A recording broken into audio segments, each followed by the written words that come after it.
It's unfolding in the cover of darkness. One officer down, 2 gunshot wounds. A Euclid police officer gunned down, answering a call for help. This is a senseless tragedy that did not need to happen. Tonight, remembering Officer Jacob Durbin and the latest in the manhunt for his killer.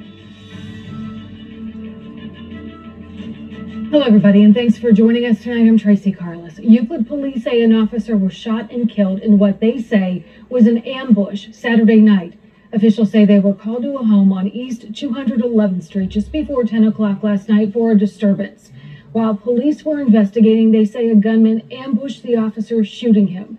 Officer Jacob Durbin was taken to a local hospital, but he did not survive his injuries.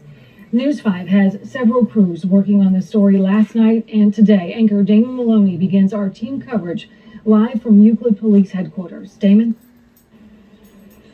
Well, good evening, Tracy. As you mentioned, we are live outside of the Euclid Police Department, where you can see behind me there is a statue that stands in front of the office here that is dedicated to officers and the community they serve. And as you can see, there is a growing tribute, a number of flowers and other ornaments in honor of that fallen officer, Officer Jacob Durbin, who died in the line of duty. All day, people have been coming here and paying their respects. It's very quiet out here right now. And as you can hear, there's still activity going on in this neighborhood. Now, shortly after that deadly shooting of Officer Durbin, police identified the suspect as Deshaun Anthony Vaughn and asked the public to be on the lookout. They said he was armed and considered very dangerous. The investigation took police to Shaker Heights this afternoon, where Vaughn is believed to have barricaded himself inside an apartment building, prompting a large police presence, including the SWAT team. We have team coverage tonight. Let's send it to Maya Lockett, who has reaction on what's been transpiring this afternoon. Hey Damon, I'm out here on Shelton Road. I've been here for about 7 hours, just watching this police presence behind me grow.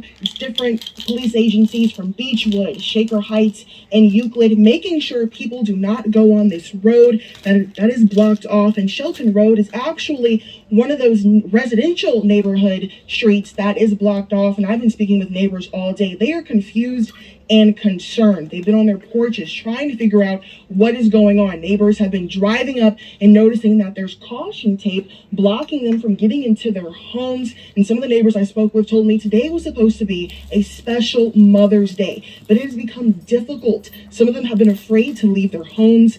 Others were not able to make it to their plans. And some people I spoke with said it took them 20 minutes just to figure out how to get home because their street was blocked off. Multiple police agencies have closed down the area of Lee Road and Van Aken Boulevard due to a SWAT situation impacting hundreds of people on Mother's Day. I'm trying to go to the ATM and take my mother out for the Mother's Day. Like Fatima Berthan, many people who live in the Shaker Heights area are having a difficult time trying to celebrate the holiday. I just drove up from Mother's Day brunch, and there's caution tape in front of my driveway. I couldn't even get into my driveway. Kalicia Perry lives on Shelton Road. When she returned home, she was shocked to find her street blocked off and concerned neighbors on the sidewalk. My neighbor just told me that there's some kind of standoff going on in the area. He heard AK rifles or the sounds of gunshots, and he's like, it was enough to make him come out of his home. Perry has lived in Shaker Heights her entire life and says she's not used to seeing this much police presence. It's harmless over here. You see kids running around, people walking their dogs. It's not a dangerous area. So to hear about a standoff and see all this caution tape, I grew up in Shaker my whole life, and this is just not a thing. Another mother I spoke to off camera told me she's been looking for ways to get to an apartment across the street from me where her daughter was hosting a Mother's Day brunch. She was searching for an hour to figure out how to get to this apartment until I told her she should ask a police officer, and they did tell her to park on Shelton Road, and she was able to walk over to the apartment finally after an hour of trying to get to her Mother's Day brunch. So it's definitely a lot of confusion in this area. Back to you, Damon. Okay, Maya Lockett reporting live for us in Shaker Heights this evening. Thank you very much. And as Euclid Police continue to try and bring this suspect, Deshaun Vaughn, into custody, we are learning much more about him. And he does have a criminal past. News 5 anchor Tessa DeTiro digs into that and tells us that that past does include violent crimes. I've been digging into Deshaun Vaughn's criminal history. At News 5 here, we found that Vaughn has a criminal record dating back to 2016. News 5 found that Vaughn went to trial on 2 counts of kidnapping and a slew of assault charges. He was convicted on aggravated assault charges and spent 4 years at Mansfield Correctional Facility. After being released from prison in 2021, Vaughn was arrested on weapons under disability and stolen property charges. We will continue to dig into Vaughn's criminal history. For now, Tessa DeTiro, News 5. And earlier we were talking about the memorial out here in front of the police station, growing flowers here to honor the life of Officer Durbin. And tonight those messages of support continue to come in from all across the state of Ohio and all across the country. People who knew him as a person and as an officer who wanted to make a difference in his community. We were showing you a photo of Officer Durbin during his swearing-in ceremony with the Euclid Police Department.